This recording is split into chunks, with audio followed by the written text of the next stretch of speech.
However, the new order established by Zeus was not yet firmly stable. The risk of reversal had not been entirely eliminated.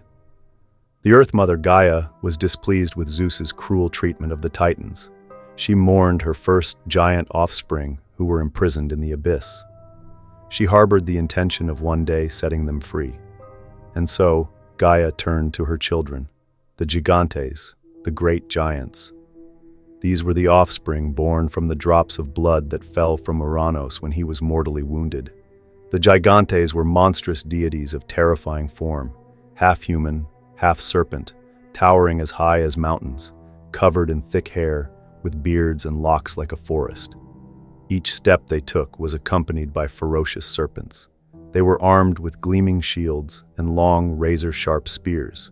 However, unlike their predecessors, they were not immortal. This meant that they could be killed, but only under a specific condition. They had to be struck simultaneously by both a god and a mortal. Only when both divine and human forces joined in battle could these Gigantes be defeated. There was a rare herb that, if consumed, could grant the Gigantes immortality, making their bodies as hard as bronze and iron, impervious to swords and spears. Gaia knew of this magical herb. She informed her Gigantes children, hoping they would find it swiftly. Unfortunately, Zeus was also aware of this secret. He immediately forbade Helios, the sun, Selene, the moon, and Eos, the dawn with rosy fingers, from shining their light upon the earth. In this way, both heaven and earth were plunged into darkness, preventing anyone from finding the herb. The divine plant thus remained beyond anyone's reach, except for Zeus. This battle was far more intense than the previous conflicts. The Gigantes hurled massive boulders at Mount Olympus, but to no avail. They then set the ground ablaze, hoping the fire would rise and consume Olympus in ashes. But the flames could not reach the divine dwelling of the young gods. In retaliation, Zeus and the Olympians unleashed thunderbolts and storms of deafening thunderclaps, shaking the heavens and earth.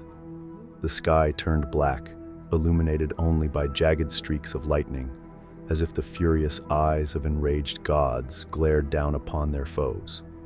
The Gigantes were determined to wage a battle to the death against the Olympian gods.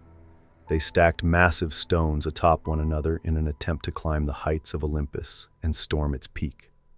The situation became dire. The Olympian gods had no choice but to seek the aid of a mortal named Heracles. This mortal possessed strength that rivaled even the gods. Upon his arrival, Heracles used his extraordinary power to topple the Gigantes, causing their structures to collapse. The Gigantes plummeted from great heights. At the same time, Zeus and the Olympian gods rained down thunderbolts, spears, boulders, and fire upon them. With his divine bow, Heracles unleashed a relentless barrage of piercing arrows. The Gigantes were struck down. Some perished, others were wounded, and the survivors fled in chaos. Traces of this battle and the Gigantes' frantic retreat can still be seen in the lands surrounding the Mediterranean. The volcanic slopes of Mount Etna bear the footprints of the giant Enceladus. Some say he was slain on the island of Sicily, while others claim that Zeus captured and cast him into the depths of Tartarus. The barren, scorched landscapes of Thrace in the Pallene Peninsula of Greece, as well as the Solfatare de Pozzuoli region in Italy, were said to have been seared by the flames of this legendary battle. The tale of the war against the Gigantes is long and filled with many episodes.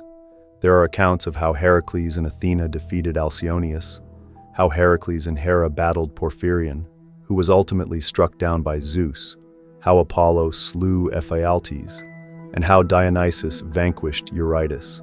So many stories, far too numerous to recount in full. However, one deity played a crucial role in ensuring Zeus's victory: the Titan Prometheus. Having abandoned the ranks of the old gods, he sided with the younger Olympian gods, led by Zeus. Thus, the Olympian gods had once again, for the second time, triumphed over the forces of the old order.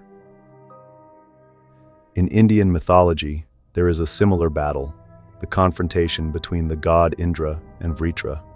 a fierce and destructive struggle. Indra's victory over Vritra marked the beginning of the world's creation. By defeating Vritra and liberating the cosmic waters, the Divine Mother, Indra allowed the birth of the sun. With earth, sky, and atmosphere, along with the cosmic waters and its moisture, the sun, light, and solar heat, the world came into existence, along with gods, humans, and all living creatures.